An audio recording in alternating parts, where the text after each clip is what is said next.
Stop wasting your hand traps, stop mistiming your hand traps, because if you do, you're gonna lose in this matchup. When you're playing against Snake Eye Fire Kings, it feels like you're playing checkers and they're playing Fortnite. So, I'm here to break it down for you guys. Hey guys, this is Tombox, and today, we're gonna learn how to beat Snake Eye Fire Kings.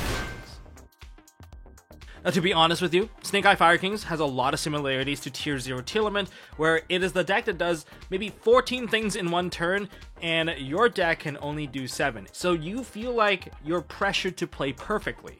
But there is hope. I've been playtesting this deck for 30 to 40 hours, and just grinding out new tags, trying out different sequences, and even playing a lot of the mirror matches, and through that, I got to experience how I can lose with Snake Eye Fire Kings. And lucky for me, I was able to save a lot of my time thanks to the sponsor of today's video, Factor 75. You all know I have an extremely busy lifestyle, basically have 3 jobs and barely have enough time for anything, and Factor helps me take care of my meals and buys back something I'm always losing: time.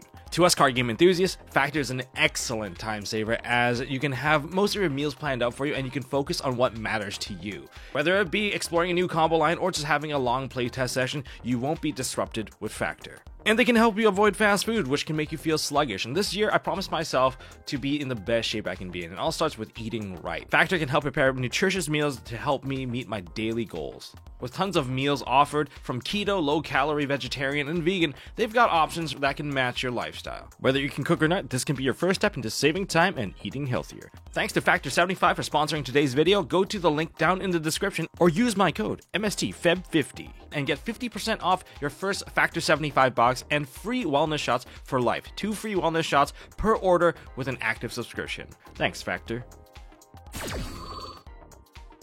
We have to start by breaking down the playstyle of this deck and its main advantage over the other decks to exploit its weaknesses. Snake Eye Fire Kings, a combo deck that is graveyard centric. Now they have lots of triggers that happen in the graveyard. Sent to the graveyard, special summon this card while it's in the graveyard, cards destroyed while it's in the graveyard. Both the Snake Eye cards and the Fire King cards have a lot of stuff like that. So if you start to disrupt their graveyard momentum, things start to get shut down pretty hard. Now effect types ranges from special summon from the graveyard, but whenever they do, Promethean Princess, Garunix, and even the Ambler Whale, they both provide a destruction as well as a special summon. So everything does 2 things.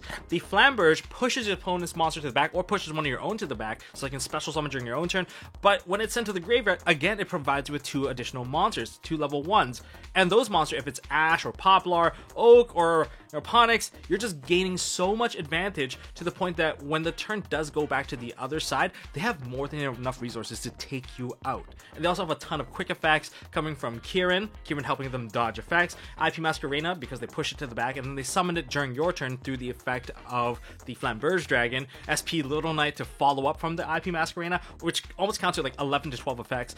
And you're trying to play through a board with just 5 cards or 6 cards. So the conclusion is quite simple. You just prevent them from starting up, so there is no recovery for them to get to, and the clapback's not as strong. So choke points, we would say the original Sinful Spoil Snake Eye, the spell card, because they have to pay a cost, and they don't get a monster, so you can trade it for a +1 on the Ash. Same for the Snake Eye Ash and Snake Eye Oak. When they're trying to summon from the deck, you can stun them out that way, because they're trying to get Flamberge. Flamberge is going to lead them to get them 2 more monsters, and it just snowballs out of control. And it's even worse if they haven't even used the monsters in the graveyard's effect and they bring it back. That's how they recycle some of the effects after you hit them with Imperm. And the last one here is Bonfire on first activation. It plays really, really poorly into Drone Operator. You could conclusively end someone's turn because they drolled you. You might be thinking, oh, I've done all these things right, why am I still not winning? It's because every single play they do, they have a follow-up. One of the biggest problems, if they hard open the card that they're searching for, you might have wasted your hand trap. They already have the second line in hand, which can still lead to the full combo board. Unless you have a blowout card, 1 hand trap typically is not going to be enough. There's so many easy ways to get follow-up. Poplar being able to get a free special summon, that's a problematic card. If they can get all the way to Promethean Princess, that lets them revive something from the graveyard. Again, big problem. Kieran can provide them with additional body. Everything mentioned in the cards above there, you can see that those are the cards that you want to stop, but you just don't have enough resources because there's too many things to hit with hand traps. Speaking of hand traps, let's get into hand traps. So there's definitely more hand traps that are also very, very effective, but these are the 5 that are most commonplace, and these are the most effective points you can use them. Starting off with Ash Blossom. Ash Blossom is in a weird spot because it is a hand trap that neither removes the body nor does it negate the full effect of the monster. It's not like an effect veiler. So while it's on the field, the effect's still live, and most of these monsters, they have two effects. One on the summon trigger, and the second one is the ignition effect. So when it comes to against Snake Eye, Ash, and Oak, you have to stop the ignition effect from summoning from the deck or hand. You don't want to give them access to the Flamberge Dragon, because if they do, they're going to have a nice follow-up against you. Worst case scenario, they might already have the card in hand and they blow it up with like a Kirin, or they blow up with Fire King Island just to get additional bodies out. It's very, very scary.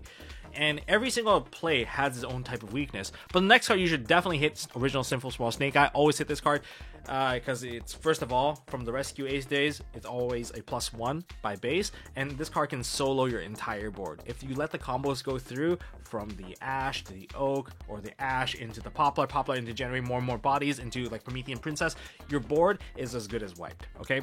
And then there's Bonfire, but I would not Ash Bonfire unless it's the first card they activate. If it's the first card, do it, because there's no logical reason for them to do it and risk getting hit by a Droll Lockbird. Droll Lockbird is kind of an interesting card as well, but if they get hit on Droll, they lose any momentum. Under a simplified game state, hit Bonfire as well. Now, Impermanent Veiler, same thing. You'll hit the Snake Eye, Ash, and Oak. And a little bit better about this is that you get to stop both effects of these cards. Your opponent is not going to activate the ignition effect of Ash or Oak to get the summon. But this particular card has contingency. It can be dodged with, you know, Fire King Kirin. Kirin's going to pop the monster, summon the Kirin. You still get the additional effect, and they still have two bodies on the field. So that is still very, very problematic. And the other thing that they can kind of work around is that if they already have Flamberge in hand, they'll just destroy the monster, let it hit the graveyard, say through the Fire King line or the Kirin line, whatever it is, they'll just revive the monster, okay? They'll just put Flamberge into the graveyard, the two monster summons back onto the field, and the effects are alive to summon back from the deck. So yeah, just be very careful about that. Next card you can hit is the Fire King Avtara. If this card gets summoned and you have multiple hand traps that are monster based, you should probably just negate this just so that something else would work. Like if you have a Nibiru, you still have to bait this card out first. Alright, just be very careful. And other cards you should hit in a mirror match, you have to hit the Hita. Hita, essentially, if you went first and your graveyard's already loaded, they're going to play with your graveyard and they summon out one Snake Eye Ash, they're going to build the board, alright? So that's very difficult. Another card to hit, this is particularly in the draw phase, IP Masquerena being summoned back from the Flamberge Dragon. Now, not everyone's going to do this particular line, but if this line does occur, IP Masquerena is the one that leads to SP, which already gives you really poor timing, but if you perform a special summon and they have SP, and they could basically win on every single chain that comes out later. So yeah, you probably want to stop the IP Masquerena. Ghost Bell and Haunted Mansion and DD Crow. They're kind of the same. If it's DD Crow, you should preemptively hit a lot of stuff, but looking at Promethean Princess, whether you drew into this card in your opening hand or you top deck into it during the going second, they're still useful in their own right. First of all, the Promethean Princess, you should block the effect of it summoning back a card because it's usually Flamberge Dragon. If it's going to be Flamberge Dragon, the problem is you have to answer Flamberge Dragon. That's one. Two, you're going to have to answer the monster that Flamberge pushes out, whether it be Avtara, IP Masquerena, Deco Target Hitzel. You don't want to answer it. So that's pretty good. Basically shut down a full follow-up line on the opponent's side. The other thing is, if you top deck into this card, Promethean is in the graveyard, don't allow the Promethean to summon because it protects your monster, for one. That's also really, really nice. And it gives you like alternative ways to kind of deal with the Flamberge that's already on the field. And also, you deal with one less access to Ambler Whale's follow-up. Now, they have to use Kirin in hand to get to the Ambler Whale effect, so that's good for you. It protects you in the long run. If it's DD Crow against the Promethean Princess, preemptively get rid of it, because the problem if you don't preemptively get rid of it and you do it on a chain, Promethean Princess is still going to destroy your cards. The summoning doesn't need to occur because of the way that the conjunctions are formed. It must destroy, then special summon. So it will do as much as possible. So that's the tricky part here. In terms of Fire King cards, you can hit the Garunix and the Kirin. There's not too much to add about these two cards. Stopping the Garunix will stop the Kirin from coming out from its own effect, but if they already had Kirin in hand, it could get a little dicey. But if Kirin's effect is activating Graveyard, hopefully it doesn't get chain blocked, then you can hit them with a Ghost Bell for the most part. Yeah, that's really about it. And as for Snake Eyes, Flamberge Dragon, don't let them summon back two monsters. Alright, that's pretty simple stuff.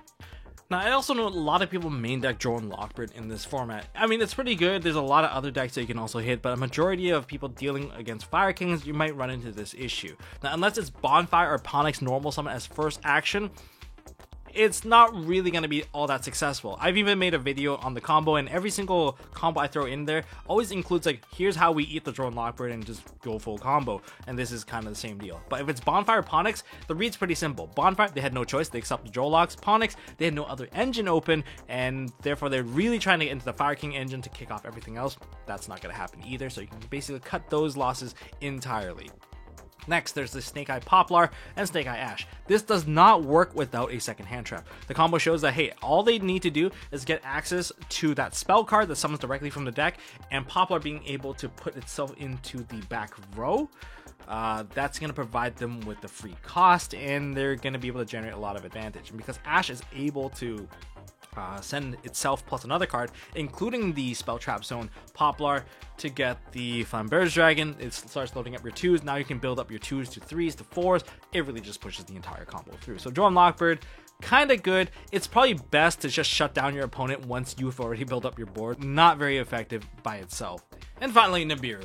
So you have the option of 5th Summon, you have the last action before the ending of main phase 1, and there's also Fire King Avatar. These are the only real key points that we should make about Nibiru. If you can do it on 5th Summon, this is only good if the normal summons burn and the original Sinful Swell Snake Eye has not been added to hand, or has already been used and just wasted, or there's no Flamberge on the field, or there's not enough level 1 monsters in the graveyard. Then you can just drop in Nibiru and just kill the board, and the turn should end in those particular cases.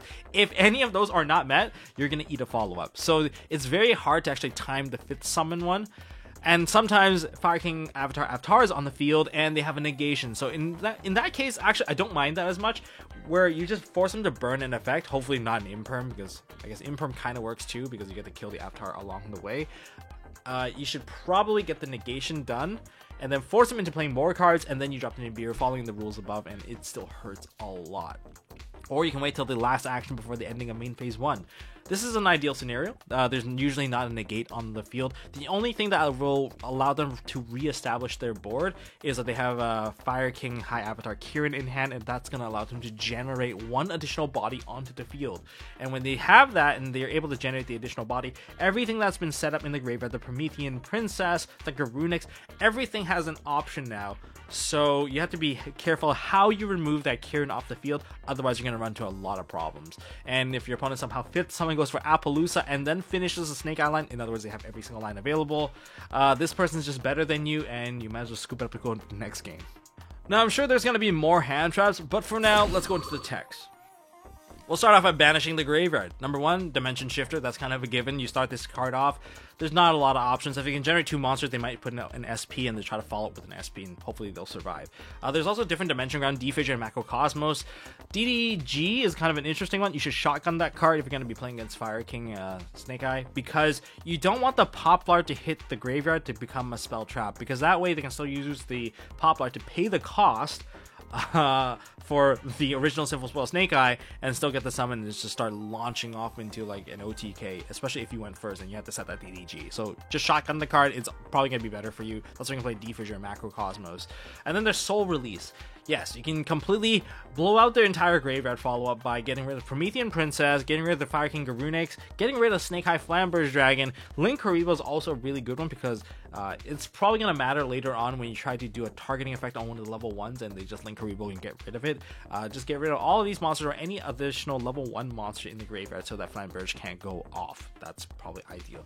If you have to deal with multiple level 1 names, probably Oak is a pretty decent one to take care of, because that's usually one of, and that leads to additional monsters being summoned. But that's it for the Banish the Graveyard. Now, how they are going to play around it, for Soul Release, they might not generate enough stuff in the graveyard. They might use the effect of the Sunlight Wolf to add back Garunix into the hand, since Garunix can trigger in the hand as well. So those are some of the limitations you might have to be aware of. Next, we have Cosmic Cyclone, a bit of a trickier card to use, because yes, you can hit the Fire King Island on draw phase. It's great. They push out the IP, you blow up the Fire King Island. The problem is, if there's an Ambler Whale on the field and Promethean Princess and the Garunix, you start to notice a bit of a pattern. Sure, you blow everything. The Promethean Princess won't come out, but it's still in the graveyard. But the problem is you also destroyed a Flamberge Dragon, which will now summon out 2 level 1s.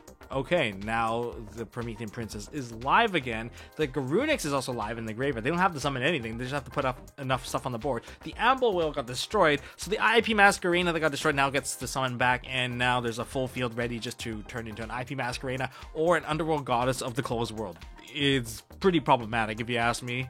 And so you better read the board first before you blindly pop the Fire King Island. It's probably better to make them commit a few cards into the board first, and then you use the Cosmic Cyclone, take out the Fire King Island to wipe the actual part of the board rather than some random full follow-up. IP Masquerena is alternatively the other option you can use if it's in the back row or whatever back row monster they have, so that Flamberge can't push it to the front and you don't have to answer an additional card. Or there's various back rows that they might side in against it. These are some of the counter attacks. Anti-Spell Fragments, because they don't want to deal with the Soul Release, they don't want to deal with Crossout Designator, and they probably hate dealing with Super Poly. That's also a really, really good option. There's also Imperm and Crossout Designator. That's another thing that you can potentially destroy. And if they set in original Sinful Spoil Snake ID via Diabell Star, then you can also get rid of that, because that card is very problematic and you don't want that to read. Abyss Dweller, Gravekeeper's Inscription, Silent Graveyard, the end of Anubis.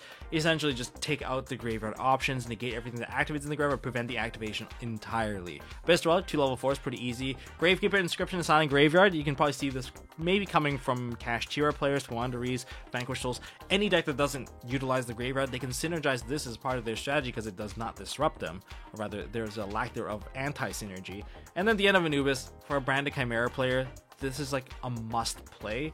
You should be able to abuse your Crossout Designators that you have in your opening turn that don't get used to banish this card, so you can revive with Birth from it so it doesn't get disrupted out of the graveyard. Just time it well, make sure that they don't have a very big beat stick. You should use it to prevent the big beat sticks from coming out anyway. Just beware of the Garunix in hand. Then for triple on the field and pushing a monster into the front. Therefore, Thrust is going to be able to get you Talents. If you take the opponent's card, you can remove the future threat. If it's without IP, take the Flamberge Dragon and you can push the Amble Whale to the back, which is also kind of silly. Also kind of fun. Drawing cards can get you additional extender. I think there's nothing really for me to explain here. 90% of the time, unless they have like multiple combo pieces, you're pretty much in a good spot, unless you were in a bad spot to begin with. And there's also like a new tech that some people are kind of pushing for, Monster Reborn, to take people's Promethean Princess, to take away her option to come back, and basically using it as a pseudo Call by the Grave, but it generates you an additional body. So yeah, that's also another funny option. I'm gonna try it out. It almost kind of resembles like Lullaby of Obedience. So that you can call a card like, oh, I'm gonna call Snake Eye Ash out of your deck. You either give it to me in your hand, or call Poplar. It gets added to my hand. I summon it out for free. There's like really weird options that you can try out because there's so many mirror matches that maybe mirror match cards can shine for a little bit right now. Finally, for additional strong cards, we have Summon Limit. You can Floodgate someone out. I don't like being under Summon Limit. It's really, really rough, and my monsters naturally aren't strong enough to actually take out the problem, but they can use Flamberge. They can still summon a Flamberge and kind of push over your big monsters, and Summon Limit could prove to be a bit of a hindrance afterwards. But there's also Enemy Controller. I think Enemy Controller is a great way to force weird interaction against your opponent. If you summon a card and it has an activated effect and they try to stop it with an Imperm or Veiler, now you just Enemy Control try to take your opponent's monster. They have to scramble to do something else to not give you that monster, because you can use that monster to just push another card, bait another card, and now you're trading super, super well, because the first monster's effect didn't get negated. So if you're adding a card, now you're definitely getting that card, and you have a follow-up after you took it, and you can still break your opponent's board along the way. So Enemy Controller, very surprising, still very, very good card. Well, that's all I got for this video. I know there's probably a lot more text you can try out against this matchup. Psyframe Gear Gamma, Psyframe Gear Delta. Those are still very powerful options because they still, again, they stop the key cards that we mentioned earlier in the video. These are some of the areas that I've explored that I've experienced losses myself, so I'm going to share with you guys. Hopefully you guys enjoyed this video. If you have more suggestions, leave it down in the comment section. Maybe I'll get a chance to reply to them. But don't forget to check out today's video sponsor, Factor 75. If you guys want to save some time, enjoy healthy eating and have their meals prepared for you, then check them out. Try out Factor 75, link down in the description. Thank you guys for watching, and I hope to see you all in the next one.